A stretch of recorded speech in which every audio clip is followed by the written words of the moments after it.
بسم اللہ الرحمن الرحیم.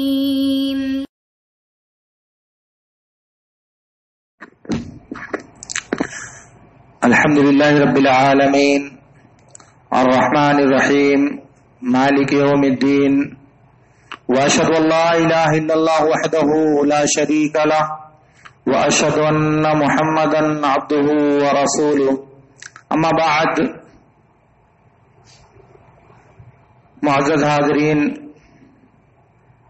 ابھی نماز میں تیسرے پارے کی تلاوت اور اس کی قرأت مکمل کی جا رہی تھی.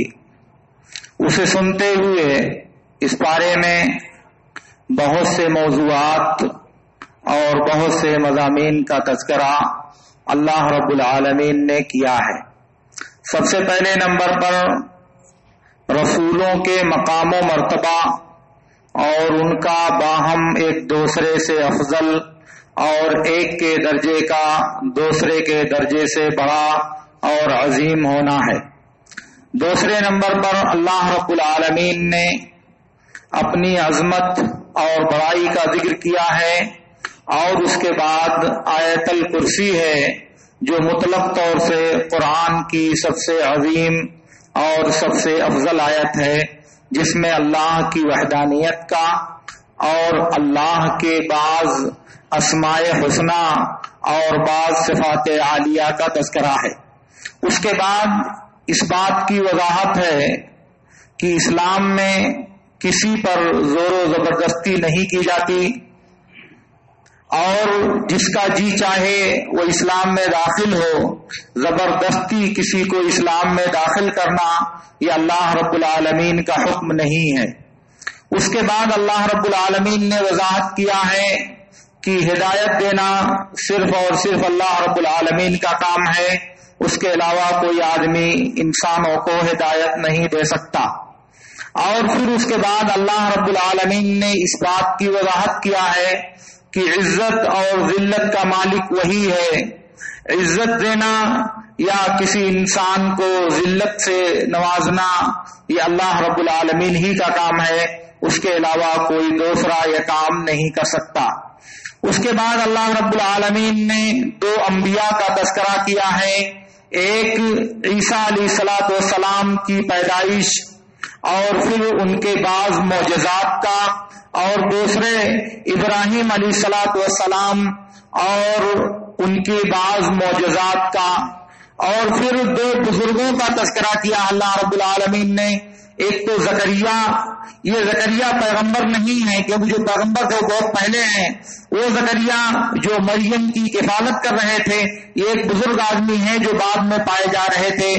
اور دوسرے مریم کا تذکرہ کیا ہے، اور ان کی یہ بھی ایک بزرگ عورت ہے جو تاریخ میں گزری ہے، وہ نبی نہیں ہے. اور ان کا بھی تذکرہ گویا کہ دو نبیوں ابراہیم اور عیسیٰ علیہ السلام اور ان کے معجزات کا تذکرہ، اور دوسرے دو ولیوں اور بزرگوں، ایک زکریا اور دوسرے مریم، دونوں کا تذکرہ اللہ رب العالمین نے اس بارے میں کیا ہے. پھر اس کے بعد اللہ رب العالمین نے بیع اور تجارت اور اسی کے ساتھ سود کا تذکرہ کیا ہے، اور دونوں کے درمیان جو فرق ہے اس کو بھی اللہ رب العالمین نے بیان کیا ہے. اور آگے کہا ہے کہ اگر تم سود چھوڑنے کے لیے تیار نہیں ہو تو اللہ سے جنگ کرنے کے لیے تیار ہو جاؤ. اور اس کے بعد پھر اللہ رب العالمین نے اسی بات کا اعادہ کیا ہے کہ موت اور زندگی دینا، پیدا کرنا اور وفات دینا یہ اللہ رب العالمین ہی کا کام ہے، اس کے علاوہ کسی دوسرے کے بس میں نہیں ہے. اور پھر اس کے بعد اللہ رب العالمین نے یہودیوں کی بعض بدتمیزیوں اور ان کی بعض غیر اخلاقی اور غیر دینی حرکتوں کا تذکرہ کیا ہے، اور اس کے بعد مسلمانوں سے کہا ہے کہ آپ سب لوگ اہل کتاب کو دعوت دو کہ آؤ ہم اور آپ کلمہ توحید پر متفق ہو جائیں کہ سب مل کر کے اللہ کے علاوہ کسی دوسرے کی عبادت نہ کریں. گویا کہ صرف اللہ کی عبادت کرنا اور اللہ کی توحید کو اپنانا جس طرح ہمارے دین میں پایا جاتا ہے اسی طرح یہودیت اور نصرانیت میں بھی پایا جاتا ہے. اور اس کے بعد جب یہودیوں نے دعویٰ کیا کہ جنت میں داخل ہونا یہودی بنے بغیر ممکن نہیں، اور عیسائیوں نے جب دعویٰ کیا کہ جنت میں داخل ہونا نصرانی بنے بغیر داخل نہیں، تو اللہ رب العالمین نے دونوں کے تصور اور دونوں کی عقیدے کی تردید کرتے ہوئے کہا کہ یہ تو صرف لوگوں کی خواہشات اور یہ صرف لوگوں کی آرزوئیں ہیں، اس سے انسانوں کو کچھ حاصل نہیں ہوتا. تو اس طرح کر کے یہ پارا مکمل ہوتا ہے، لیکن اگر اس میں تھوڑی تھوڑی روشنی ڈالی جائے تب بھی بات ادھوری رہ جائے گی اور کسی بھی طرح سے آپ کو سمجھانے میں میں کامیاب نہیں ہو سکوں گا. مثال کے طور پر آئیے دیکھتے ہیں، اللہ رب العالمین نے کہا تِلْكَ الرُّسُلُ فَضَّلْنَا بَعْضَهُمْ عَلَى بَعْضٍ، یہ رسول اور یہ پیغمبر جو ہم نے بھیجے ہیں ان میں سے بعض کو بعض پر ہم نے فضیلت دیا ہے، ایک پیغمبر کو دوسرے پر ہم نے برتری دیا ہے. خود ہمارے نبی صلی اللہ علیہ وسلم نے ارشاد فرمایا انا سید ولد آدم یوم القیامت ولا فخر وبیدی لواء الحمد یوم القیامت ولا فخر، کہا کہ میں بنو آدم کا، ان آدم کی اولاد کا سردار ہوں اور اس بارے میں مجھ کو کوئی فخر اور غرور نہیں ہے. قیامت کے دن حمد کا جھنڈا میرے ہاتھ میں ہوگا اور مجھے اس بات پر کوئی فخر نہیں ہے. اس کا مطلب یہ ہوا کہ انبیاء میں سب سے افضل نبی ہمارے نبی صلی اللہ علیہ وسلم ہیں، اسی لیے اللہ کے نبی نے کہا کہ میں بنو آدم کا سردار ہوں. اور ظاہر ہے کہ جو سردار ہوتا ہے وہی سب سے افضل اور سب سے برتر ہوتا ہے. اور پھر اس کے بعد انبیاء میں سب سے افضل وہ 5 نبی ہیں جن کو اولو العزم کہا جاتا ہے. اس بات کی وضاحت خود اللہ رب العالمین نے اور اس کی تعین اللہ کے نبی صلی اللہ علیہ وسلم نے احادیث میں کیا ہے. وہ 5 اولو العزم پیغمبر ابراہیم پہلے نمبر پر ہمارے نبی صلی اللہ علیہ وسلم، اس کے بعد عیسیٰ، اس کے بعد موسیٰ، اور اس کے بعد ابراہیم علیہ الصلوۃ والسلام، اور پھر اس کے بعد نوح علیہ الصلوۃ والسلام. یہ اولو العزم پیغمبر ہیں جنہیں اللہ رب العالمین نے دیگر پیغمبروں سے افضل قرار دیا ہے. اور انہی پیغمبروں میں سے بعض وہ لوگ ہیں جن سے اللہ رب العالمین نے گفتگو کیا ہے، جن سے اللہ رب العالمین نے بات بھی کیا ہے. نبی صلی اللہ علیہ وسلم جب معراج میں گئے تھے تو وہاں آسمانوں پر مختلف انبیاء سے ملاقات ہوئی تھی. یہ جو درجات ہیں آسمان کے، پہلا، دوسرا، تیسرا، چوتھا اور 5واں، یہ اسی درجے کے اعتبار سے انبیاء کے بھی درجات ہیں. سب سے اوپر ابراہیم علیہ الصلوۃ والسلام سے ملاقات ہوئی تھی، وہ 7ویں آسمان پر تھے. اور سب سے نیچے آدم علیہ الصلوۃ والسلام سے ملاقات ہوئی تھی، وہ پہلے آسمان پر تھے. اور بیچ میں موسیٰ، عیسیٰ، ادریس، ہارون اور لوگوں سے نبی صلی اللہ علیہ وسلم کی ملاقات ہوئی تھی. تو یہ نبی کے درجات ہیں جو اللہ رب العالمین نے متعین کیا ہے. موسیٰ علیہ الصلوۃ والسلام کو کلیم اللہ کہا جاتا ہے کہ ان کو اللہ رب العالمین سے ہم کلامی کا شرف حاصل ہے. ان کی بدتمیز قوم یہود بنی اسرائیل نے ان سے کہا تھا کہ ہم اللہ پر اس وقت تک ایمان نہیں لا سکتے جب تک ہم آنکھوں سے اللہ تعالیٰ کو دیکھ نہیں لیتے. ان لوگوں نے کہا لن نؤمن لک حتی نری اللہ جہرا، اللہ کو آنکھوں سے دکھا دو پھر ہم مانیں گے. تو اللہ رب العالمین نے کہا کہ ایسا ممکن نہیں ہے. اور اس کے بعد اللہ رب العالمین نے جب طور پہاڑ پر تجلی فرمائی تو پہاڑ ریزے ریزے ہو گیا اور موسیٰ علیہ الصلوۃ والسلام بے ہوش ہو کر کے گر پڑے، کیونکہ اس دنیا میں کسی بھی انسانی آنکھ کے لیے یہ ممکن نہیں ہے کہ وہ اللہ رب العالمین کا دیدار کر سکے. اس دنیا میں انسان کے لیے رب کا دیدار کرنا یہ ممکن نہیں ہے. نبی صلی اللہ علیہ وسلم نے کہا وَاعْلَمُوا أَنَّكُمْ لَن تَرَوْا رَبَّكُمْ حَتَّى تَمُوتُوا، جان لو کہ جب تک تمہیں موت نہیں آئے گی تب تک تم اللہ تعالیٰ کا دیدار نہیں کر سکتے. تو اس دنیا میں کسی کے لیے بھی اللہ تعالیٰ کو دیکھنا ممکن نہیں ہے. اس لیے موسیٰ علیہ الصلوۃ والسلام نے جب تجلی رب کا مشاہدہ کیا تو بے ہوش ہو کر کے گر پڑے. اور پھر اس کے بعد اللہ رب العالمین نے جب ان کو ہوش میں واپس کیا تو گفتگو کی اللہ رب العالمین نے موسیٰ علیہ الصلوۃ والسلام سے، اس لیے انہیں موسیٰ کلیم اللہ کہا جاتا ہے۔ وہاں اللہ تعالیٰ نے موسیٰ علیہ السلام سے کہا تھا وَخْلَعْنَا عَلَيْكَ إِنَّكَ بِالْوَادِ الْمُقَدَّسِ طُوًى، اور اس کے بعد دوسرے احکام دیے تھے۔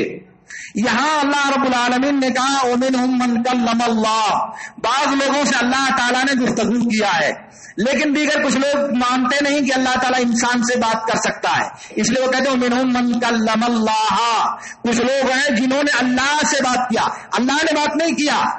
کیوں؟ اس لیے کہ اللہ بات کرے گا تو اس کا مطلب ہے کہ اللہ تعالیٰ بات کرتا ہے، اللہ تعالیٰ گفتگو کرتا ہے، اللہ کے پاس کلام پایا جاتا ہے، تو انہوں نے اس کو گھما دیا۔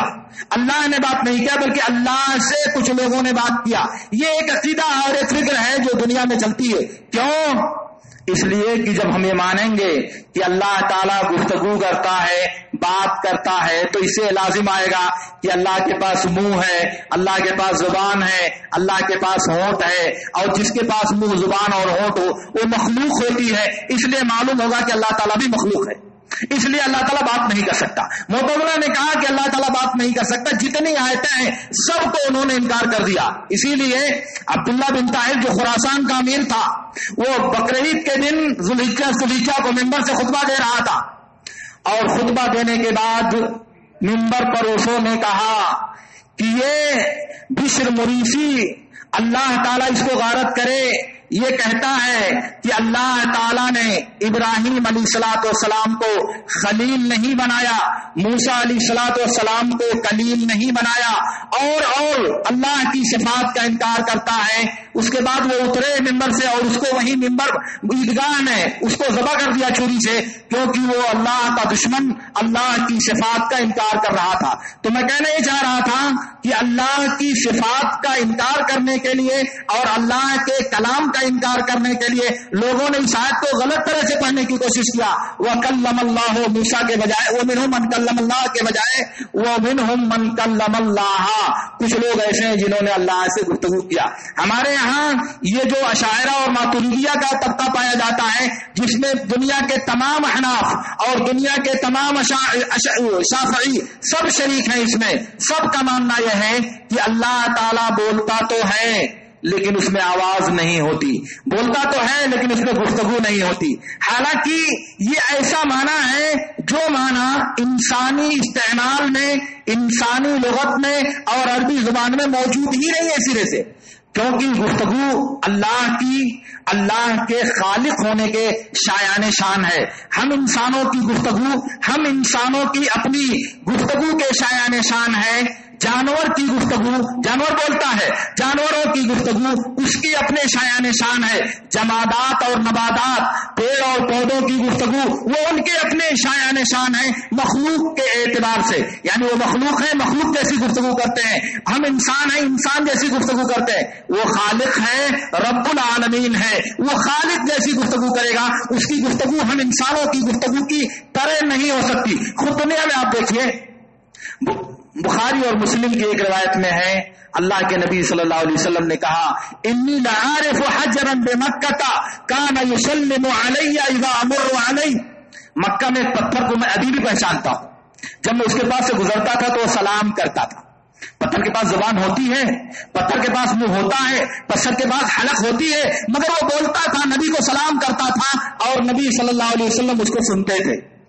اسی طرح سے بخاری اور مسلم کی روایت میں ہے، جب ممبر بنایا گیا نبی صلی اللہ علیہ وسلم کے لیے تو ممبر بنانے سے پہلے نبی صلی اللہ علیہ وسلم چبوترے پر کھڑے ہو کر کھجور کے ایک تنا سے ٹیک لگا کر کے خطبہ دیتے تھے، تو جب ممبر پر چلے تو تنا چھوڑ دیا، وہ تنا رونے لگا۔ حدیث کا لفظ ہے کہ جیسے 10 ماہ کی حاملہ اونٹنی سسکتی ہے اس طرح سے کھجور کا وہ تنا سسکنے لگا۔ لوگوں نے سنا، پوری مسجد سن رہی ہے، اور یہ متواتر طور سے، قطعی طور سے احادیث کے ذخیرے میں متعدد صحابہ کرام سے ثابت ہے، سب نے سنا کہ تنا رو رہا ہے۔ تنے کے پاس آنکھ ہوتی ہے کہ آنسو گریں گے، اس کے پاس منہ ہوتی ہے کہ سسکنے کی آواز آئے گی، لیکن وہ رو رہا تھا کیونکہ میرا رب قادر ہے اس کو رلانے پر۔ قیامت کے دن اللہ رب العالمین جب ہونٹ پر مہر لگا دے گا تو انگلیاں بولیں گی، ہاتھ بولے گا، آپ کا کندھا بولے گا، آپ کا پیر بولے گا، آپ کی ران بولے گی، آپ کا پیٹ بولے گا، آپ کا سینہ بولے گا، آپ کی آنکھ بولے گی، آپ کا سر بولے گا۔ کیسے بولے گا بھائی؟ اس کا مطلب بولنا اور ہے اور سمجھنا اور ہے۔ تو مخلوق کا بولنا ایک دوسرے مخلوق سے الگ ہے، تو رب کا بولنا تو الگ رہے گا ہی۔ اس لیے رب کے بولنے سے یہ لازم نہیں آتا کہ رب ہماری طرح بولتا ہے، رب کے کلام سے یہ لازم نہیں آتا کہ رب کا کلام ہمارے کلام کی طرح سے، کیونکہ ہم مخلوق کا کلام جب آپس میں ایک دوسرے کے جیسا نہیں ہے تو رب کا کلام مخلوق جیسا کیسے ہوگا؟ وہ تو رب ہے، وہ تو خالق کائنات ہے، پھر اس کا کلام مخلوق کے کلام جیسا کیسے ہو سکتا ہے؟ اس لیے اللہ رب العالمین نے بعض انبیاء سے گفتگو کی، وہ گفتگو اللہ کی خلاقیت، اس کی ربوبیت، اس کی عظمت اور اس کی قدرت کے شایان شان اور اس کے مطابق ہے۔ کیفیت کیا ہے؟ منہ، ہونٹ، زبان، گلا، حلق، یہ سب ہم کو معلوم نہیں، یہ تو ہمارے پاس ہے بولنے کے لیے، لیکن رب کیسے بولے گا وہ رب العالمین جانتا ہے۔ اس لیے کہ اللہ رب العالمین کی گفتگو سے انسانوں کو شبہ کرنا کہ جیسے ہم بولتے ہیں ویسے رب العالمین بھی بولتا ہے، یہ بہت بڑی گمراہی اور بہت بڑی ضلالت کی بات ہے۔ کیوں؟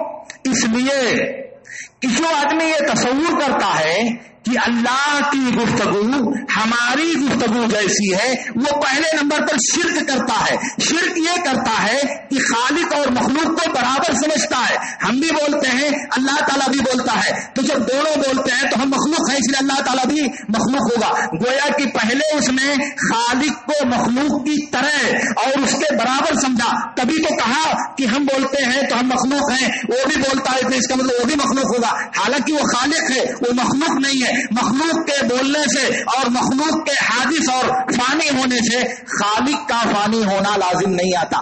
تو جو لوگ یہ تصور کرتے ہیں وہ پہلے نمبر پر شرک کرتے ہیں۔ کہ کیا شرک؟ کہ مخلوق کو خالق کے برابر قرار دیتے ہیں، اللہ کی گفتگو انسانوں کی گفتگو کے ہم مثل قرار دیتے ہیں، تو یہ شرک ہوا کہ مخلوق کو خالق کے برابر قرار دیا جائے یا خالق کو مخلوق کے جیسا سمجھا جائے، تو یہ شرک ہوا۔ پھر اس سے بچنے کے لیے ایک دوسرا غلط طریقہ اپناتے ہیں۔ ایک غلطی سے نکلنے کے لیے دوسری پہلی غلطی پیدا کیا، اپنے دماغ سے ایجاد کیا ایک غلطی کہ خالق ہمارے جیسا کلام کرتا ہے، پھر اس سے نکلنے کے لیے دوسرا طریقہ اپنایا کہ چلو اللہ کا کلام ایسے نہیں ہو سکتا جیسے ہم بولتے ہیں دوسرا سنتا ہے، جواب دیتا ہے۔ اللہ تعالیٰ کلام کرتا ہے لیکن وہ کلام نفسی ہے۔ کلام نفسی کا مطلب ہوتا ہے، یہ سب پورا شاعرہ ماتوریت جتنے سب کہتے ہیں کلام نفسی کا مطلب ہے کہ دل میں بولتا ہے، جی میں گفتگو کرتا ہے۔ نہ اللہ کا کلام جبریل نے سنا اور نہ اللہ کا کلام فرشتوں نے سنا، نہ اللہ کا کلام موسیٰ نے سنا، نہ اللہ کا کلام کسی نے بھی نہیں سنا۔ وہ کون سا کلام ہے بھائی؟ تو اب ایک غلطی کو سدھارنے کے لیے دوسری غلطی کا ارتکاب کیا، اور ظاہر ہے کہ دونوں غلط ہے۔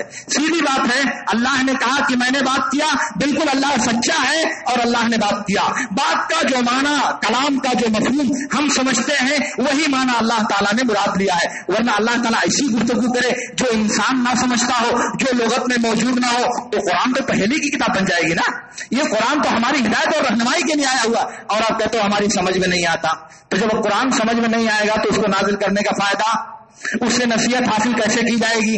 اللہ نے کہا کہ ہم نے قرآن کو نازل کیا ہے نصیحت حاصل کرنے کے لیے، آپ کہتے ہو ہماری سمجھ میں نہیں آتا۔ یہاں ہمارے درمیان اور بھی لوگ پائے جاتے ہیں جو کہتے ہیں کہ قرآن سمجھنا ہم انسانوں کے بس کی بات نہیں ہے، بہت مشکل ہے قرآن سمجھنا، ہم انسانوں کے بس کی، وہ تو بڑے بڑے علماء کا کام ہے جو قرآن سمجھ سکتے ہیں۔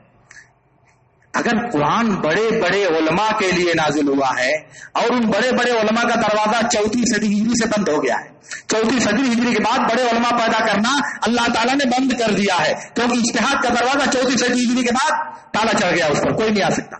اب وہ بڑے بڑے علماء جو 4 صدی میں تھے، اس کے بعد قرآن ہدایت دنیا کے لیے کیسے بنے گا؟ اللہ تعالیٰ کی ہدایت اللہ کے بندوں تک کیسے پہنچے گی؟ اللہ تعالیٰ بار بار قرآن سے نصیحت حاصل کرنے کا، قرآن کو پڑھنے کا، قرآن کو یاد کرنے کا، قرآن کو محفوظ کرنے کا اور قرآن کی تلاوت کرنے کا جو حکم دے رہا ہے، اس کا کیا فائدہ ملے گا دنیا انسانیت کو؟ کیا اللہ تعالیٰ نے ایک ایسا مجموعہ بھیجا ہے دنیا کے پاس جسے دنیا والے سمجھ نہیں سکتے؟ بس تعویذ بنا کے ہاتھ میں پہن لیا، گلے میں لٹکا لیا، کمر میں باندھ لیا، اسی لیے اللہ تعالیٰ نے قرآن بھیجا ہے؟ نہیں میرے دوستو، میرے نبی صلی اللہ علیہ وسلم کو اللہ رب العالمین نے جو معجزے دیے تھے ان میں سب سے بڑا معجزہ اللہ تعالیٰ نے قرآن دیا ہے۔ بخاری کی روایت میں ہے کہ اللہ کے نبی صلی اللہ علیہ وسلم نے ارشاد فرمایا کہ اللہ رب العالمین نے ہر نبی کو معجزہ دیا جس کے بقدر اس کے اوپر اس کے امتی ایمان لائے۔ مجھے اللہ رب العالمین نے جو معجزہ دیا ہے وہ قیامت تک باقی رہنے والی اللہ کی کتاب ہے، اس لیے مجھ پر ایمان لانے والے تمام نبیوں سے زیادہ میری امت کے لوگ ہوں گے۔ تو قرآن اللہ کے نبی کا معجزہ ہے، اسے دیکھ کر دنیا ایمان لاتی ہے۔ اور لطیفہ یہ بھی ہے، دلچسپ لطیفہ ہے، یہی قرآن جب ٹرانسلیٹ ہو کر تفسیر کر کے ترجمہ کر کے انگریزی میں، ہندی میں، فرینچ میں اور دوسری زبانوں میں منتقل ہوتا ہے اور غیر مسلم اسے پڑھتا ہے تو ایمان لاتا ہے، اس کو سمجھ میں آتا ہے کہ قرآن ایک سچی کتاب ہے۔ اور ہمارا مسلمان، ہمارا عالم، ہمارا فارغ التحصیل مولوی کہتا کہ نہیں قرآن سمجھنا بہت مشکل کام ہے بھائی، ہم قرآن نہیں سمجھتے، اس لیے تم قرآن سمجھنے کے پیچھے مت پڑو۔ قرآن سمجھنا مولویوں کا، مولوی کون مولوی؟ بڑے بڑے مولوی، یہ جو مدرسوں سے فارغ ہو کے آتے ہیں، یہ جو مدرسوں میں بخاری اور مسلم پڑھاتے ہیں، ان کے بس کی بات نہیں سمجھنا۔ کتنی ٹیڑھی بات ہے میرے دوستوں، عقل کا دیوالیہ ہے یہ۔ بہرحال بات میری دوسری طرف جا رہی ہے، میں کہنا یہ چاہ رہا تھا کہ اللہ رب العالمین نے حقیقت میں بعض انبیاء سے گفتگو کیا۔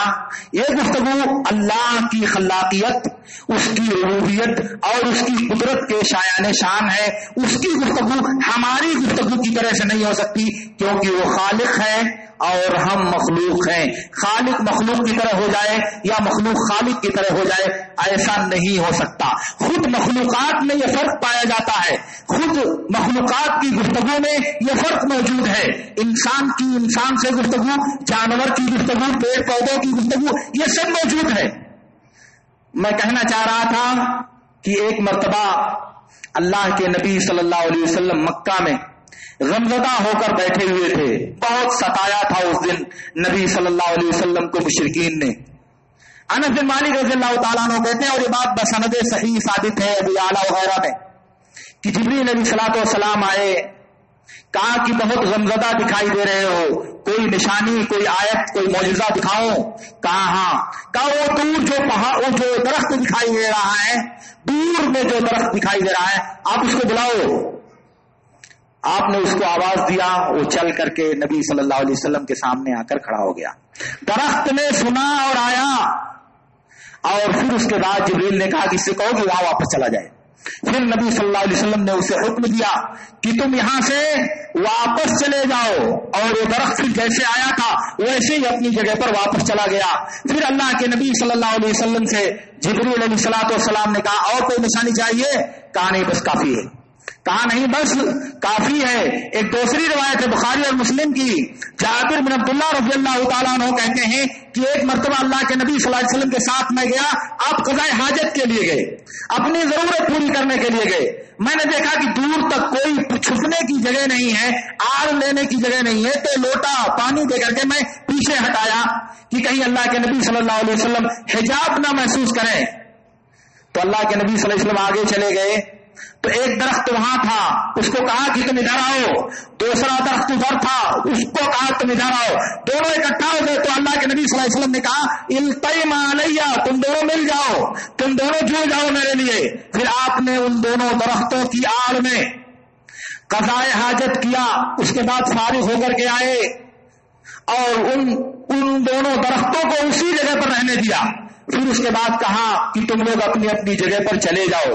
وہ درخت دونوں اپنی اپنی جگہ پر چلے گئے، واپس آئے تو جابر بن عبداللہ نے کہا اللہ کے رسول وہ آواز کیسی سنائی دے رہی تھی؟ کہا تم نے آواز سنی ہے؟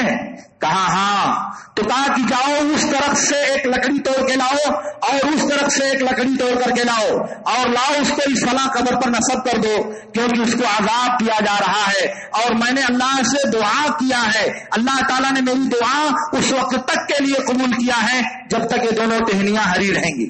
تو میں کہنا چاہ رہا ہوں کہ وہ درخت سن رہا ہے نبی کی بات کو، جواب دے رہا ہے نبی کا، آ رہا ہے اور آتا ہی نہیں صرف جھک جاتا ہے، ایک دوسرے سے مل جاتا ہے تاکہ اس کی آڑ میں نبی صلی اللہ علیہ وسلم قضائے حاجت کر سکیں۔ تو یہ مخلوقات کی گفتگو کی بات کر رہا تھا میں، اور پھر اس کے بعد اللہ تعالیٰ نے آیت الکرسی ذکر کیا ہے۔ بہرحال اللہ رب العالمین سے میری دعا ہے کہ اللہ رب العالمین ہمیں ان باتوں کو سمجھنے اور ان میں سے بہترین باتوں پر عمل کرنے کی توفیق عطا فرمائے۔ وآخر دعوانا ان الحمد للہ رب العالمین۔ اقول لکم ما تسمعون واستغفر اللہ لی ولکم۔ ایک بات اور عرض کر دوں میں آپ سے، میں ابھی عشاء کی جماعت میں تیسری صف میں پڑھ رہا تھا، تیسری صف میں پڑھ رہا تھا، میرے آگے ظاہرے کی صفیں تھی ایک دو، تو میں نے دیکھا کہ بعض لوگ پڑھ رہے ہیں رکوع میں ان کی شرمگاہیں کھلی ہوئی ہیں، کیونکہ شرٹ تنگ ہے اوپر اٹھ گیا، پینٹ تنگ ہے وہ نیچے چلا گیا۔ دنیا میں کسی کا بھی مذہب نہیں ہے کہ اگر کسی کی حالت نماز میں شرمگاہ کھل جائے تو اس کی نماز ہو جائے گی، کسی کا مذہب نہیں ہے، اور لوگوں کو نماز پڑھتے ہوئے میں نے یہاں دیکھا۔ اب ظاہر ہے کہ میری مجبوری ہے، میں دیکھ کر چپ نہیں رہ سکتا، یہ کہنا میری مجبوری ہے، جب تک سانس ہے تب تک میں کہوں گا، آپ کو اچھا لگے یا برا لگے، مگر سن لو کہ نماز نہیں ہوتی ایسے انسان کی جس کی شرمگاہ کھل جائے، جس کی نماز کے درمیان نماز سے پہلے شرمگاہ کھلی ہوئی ہو اور اسی حال میں وہ نماز پڑھے تو اس کی نماز نہیں ہوتی۔ اللہ کے نبی صلی اللہ علیہ وسلم نے فرمایا، بخاری اور سنن ابی داؤد کی روایت میں ہے، لا یصلین احدکم فی الثوب الواحد وليس على عاتقه منه شیء، تم میں سے ہرگز کوئی آدمی ایک کپڑے میں نماز نہ پڑھے کہ اس کا کندھا کھلا ہوا ہو، اگر کندھا کھلا ہوا ہے اور نماز پڑھی ہے تو نماز نہیں ہوگی۔ اور یہ ننگے بے سطر ڈھکے کہ کوئی سے کوئی نماز پڑھ سکتا؟ سنیے، بخاری اور مسلم کی روایت میں ہے، اللہ کے رسول صلی اللہ علیہ وسلم نے فرمایا، ولا یطوف بالبیت عریان، کوئی ننگا آدمی خانہ کعبہ کا طواف نہیں کر سکتا، یہ ننگا ہی ہوا جس کی شرمگاہ کھلی ہوئی ہے۔ اور نبی صلی اللہ علیہ وسلم نے کہا، الطواف بالبیت صلاۃ الا انه ابیح فیہ الکلام، کہا کہ طواف یہ نماز ہے مگر فرق یہ ہے کہ نماز میں گفتگو جائز نہیں ہے اور حالت طواف میں گفتگو کرنا جائز ہے۔ تو طواف یہ صلاۃ ہے اور طواف نگوریاں ہو کر کے شرمگاہ اور سطر کھول کر کے کرنا جائز نہیں ہے، تو نماز بھی بغیر سطر ڈھکے ہوئے پڑھنا جائز نہیں ہے۔ اب اگر کوئی پڑھتا ہے، زندگی بھر پڑھتا ہے، 20 سال سے پڑھتا ہے، 30 سال سے پڑھتا ہے، 40 سال سے پڑھ رہا ہے، تو کیا فرق پڑے گا؟ 40 سال پڑھنے سے نماز صحیح ہو جائے گی؟ 20 سال سے پڑھا تو کیا صحیح ہو جائے گی نماز؟ پوری دنیا کے انسان مل کر کہے کہ وہ ٹھیک کر رہا ہے، مگر وہ اس وقت تک ٹھیک نہیں ہوگا جب تک میرے رب کی سند نہیں مل جاتی کہ ہاں اس نے ٹھیک کیا ہے، میرے رب کا فرمان سنا آپ نے کہ ایسے انسان کی نماز نہیں ہوتی، تو نماز نہیں ہوگی۔ آپ چلاتے رہو، میں چلاتا رہوں، زندگی بھر نماز پڑھتے رہو، مگر نام اعمال جب پیش ہوگا تو اس میں 00 لکھا ہوا نظر آئے گا، کچھ نہیں ملے گا آپ کو۔ اسی لیے فرض ہے آپ پر کہ آپ نماز سیکھو، دین سیکھو، توحید سیکھو، ایمان سیکھو، نماز کیسے صحیح ہوگی، کیسے صحیح نہیں ہوگی، نماز کیسے باطل ہوگی، کیسے باطل نہیں ہوگی، جانو اس کو، یہ فرض ہے آپ پر۔ آپ دنیا میں کوئی کام کرتے ہو تو معلوم کرتے ہو، پہلے پتہ لگاتے ہو، پوچھ اور نیچ ساری چیزوں کے بارے میں آپ تحقیق کرتے ہو، سرچ کرتے ہو۔ نماز کے بارے میں کیوں نہیں بھائی؟ دین کے بارے میں کیوں نہیں پتہ لگاتے آپ؟ تو میں کہنے جا رہا تھا کہ یہ بات میں نے دیکھی، اور بھی بہت سی چیزیں میں نے نوٹ کیا ہے جو مجھے کھٹکتی ہیں اور میں انہیں کہنا چاہتا ہوں اور کہوں گا ضرور انشاءاللہ موقع نکال کر کے۔ البتہ ایک بات سمجھ میں مجھے نہیں آتی کہ جو استاد اپنے شاگرد کو درس دیتا ہے، میں بنیادی طور پر ایک مدرس ہوں، 20 سال سے تقریباً صرف پڑھنا، پڑھانا، لکھنا، لکھانا یہی زندگی بھر کا مشغلہ ہے۔ بخاری ہو، مسلم ہو، ابو داؤد ہو، اور اسی طرح حدیث کی، اصول حدیث کی دوسری کتابیں ہوں، یہی پڑھنا اور پڑھانا میرا مشغلہ ہے۔ طلبہ کو کیا پڑھانا ہے، کیا نہیں پڑھانا ہے، یہ میرے اپنی ذمہ داری کی بات ہے۔ اب اگر طلبہ مجھ سے کہیں کہ حضرت آپ یہ نہیں یہ پڑھائیے، آپ یہ درس نہیں یہ درس دیجیے، تو مجھے دو باتیں سمجھ میں، یا تو استاد اچھا نہیں ہے اور یا پھر شاگرد اچھے نہیں ہیں. لیکن مجھے سمجھ میں آ رہا ہے کہ ہاں استاد ہی اچھا نہیں ہے، شاگرد ٹھیک ہے جو استاد کو رہنمائی دے رہے ہیں کہ آپ یہ نہیں یہ بتائیے. ارے بھائی آپ مریض ہو، مریض کا علاج ڈاکٹر اپنی مرضی سے بتائے گا کہ آپ کی مرضی سے بتائے گا. آپ کیا سننا چاہتے ہو وہ میں بتاؤں گا، یا آپ کو کس بات کی ضرورت ہے وہ میں بتاؤں گا. مجھے حیرت ہوتی ہے، پتہ نہیں کس دماغ سے لوگ سوچتے ہیں اور کس دماغ سے لوگ بات کرتے ہیں. بھائی آپ کو جو ضرورت ہے، آپ کو جو پریشانی ہے اس کا علاج ہونا چاہیے نا، یا آپ جو اچھا لگتا ہے آپ کو، آپ جو پسند کرتے ہیں وہ آپ کو سنانا چاہیے. کیا فائدہ ملے گا آپ کو؟ میں تو ایک پروگرام لے کر کے آیا تھا، ایک حوصلہ لے کر کے آیا تھا کہ جس مسجد میں رہوں گا اس مسجد کو سنت کے مطابق، سنت کے لوازم کے مطابق ڈھالے بغیر میں چین نہیں لیتا. یہ مسجد اہل حدیثوں کی مسجد ہے، سنت کی اتباع کے دعوے داروں کی مسجد ہے، اور اس میں سنت کی مخالفت ہو گوارا لگتا ہے آپ کو؟ اچھا لگتا ہے آپ کو؟ نہیں میرے دوستوں، سنت کی غیرت اور سنت کی محبت دل میں پیدا کیجیے. اور دنیا میں کون ہے جو سنتوں پر عمل کرے گا؟ کون ہے؟ ارے انہوں نے تقلید کے دامن میں آ کر کسی نے ابو حنیفہ کو پکڑ لیا، کسی نے مالک کو پکڑ لیا، کسی نے شافعی کو پکڑ لیا، کسی نے حنبل کو پکڑ لیا، کسی نے جعفر صادق کو پکڑ لیا، کسی نے داؤد ظاہری کو پکڑ لیا، کسی نے سوہری کو پکڑ لیا، کسی نے عبادیہ کو پکڑ لیا. کون بچا؟ کون آئے گا نبی صلی اللہ علیہ وسلم کی سنتوں کے لیے؟ کون قربانی دے گا میرے نبی کی سنتوں کی حیا کے لیے؟ کون اپنے مال و جان کا نذرانہ پیش کرے گا نبی کی سنتوں کو زندگی بخشنے کے لیے؟ کون ہے ہمارے علاوہ دنیا میں؟ اور ہم اگر غفلت کا شکار ہو گئے تو، اگر ہم غفلت میں پڑ گئے، اگر ہم نے سنتوں سے منہ موڑ لیا تو ذرا سوچنا میرے دوستو ایک بار. یہ بات جذبات کی نہیں، یہ بات سچائی کی، یہ بات صداقت کی، یہ بات انسان کے ایمان اور اس کے ضمیر کی بات ہے. آپ اس کو سوچئے. اللہ رب العالمین سے میری دعا ہے کہ اللہ رب العالمین ہمیں ان باتوں کو سمجھنے اور ان پر عمل کرنے کی توفیق عطا فرمائے. وآخر دعوانا ان الحمد للہ رب العالمین. اقول لکم ما تسمعون واستغفر اللہ لی ولکم. اگر آپ حضرات میں سے کوئی صاحب کوئی استفسار کرنا چاہیں تو پوچھ سکتے ہیں. جی جی جی.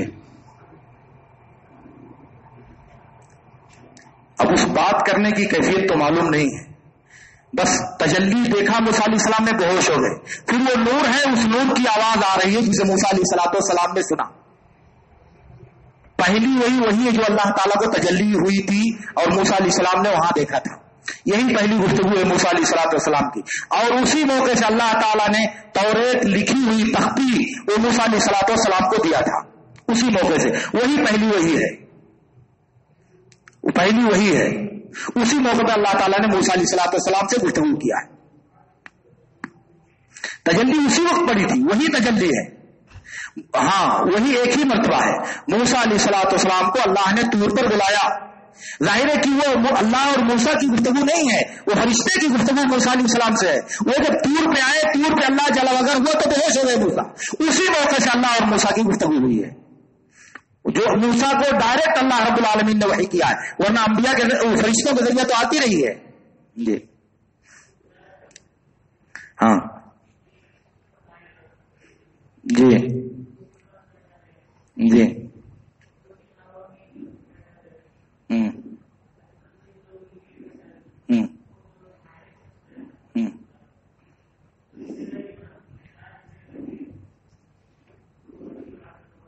ہوں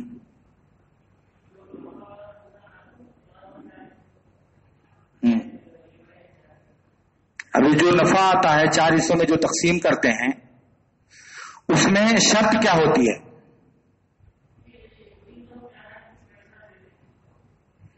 اگر اس میں نقصان ہو گیا تو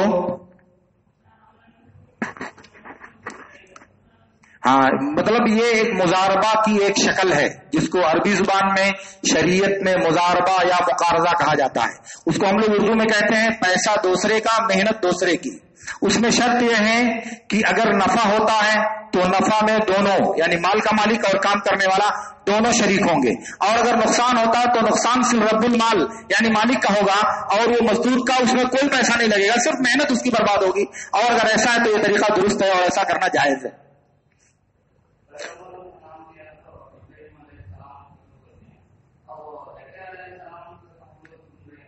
وہ زکریا نبی نہیں ہے. میں نے بتایا کہ یہ جو زکریا مریم کے ساتھ ہیں وہ پیغمبر نہیں، وہ ان سے کئی ہزار سال پہلے ہیں علیہ السلام جو ہیں.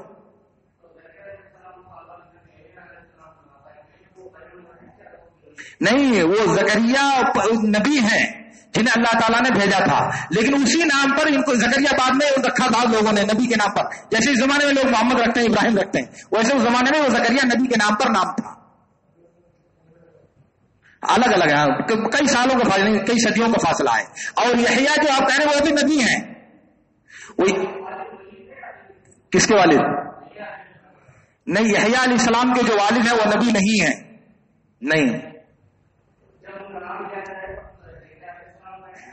نہیں، اب زکریا دو ہو گئے. جب نبی زکریا کا نام لیا جائے گا تو علیہ السلام کہا جائے گا، لیکن جب غیر نبی زکریا کا نام لیا جائے گا تو نہیں کہا جائے گا. رحمت اللہ علیہ کافی ہوگا انشاءاللہ. جی، مریم علیہ السلام وہ ایک رائج ہے، چلتا ہے. مریم علیہ السلام جو کہا جاتا ہے وہ اردو زبان کا رواج ہے، شریعت میں نہیں ہے. بس وہ ایک ولیہ ہے، اللہ کی بزرگ بندی ہیں، نبی نہیں ہے. اس نبی عورتوں میں سے کوئی بھی نبی نہیں ہوا ہے. نبیوں عورتوں میں سے کوئی بھی نبی نہیں بنایا اللہ تعالیٰ نے. عمر صلی اللہ علیہ رسول اللہ رجال نوحی الیہم انہ لا الہ، مرد بنایا اللہ تعالیٰ نے، نبی جو بھی بنایا.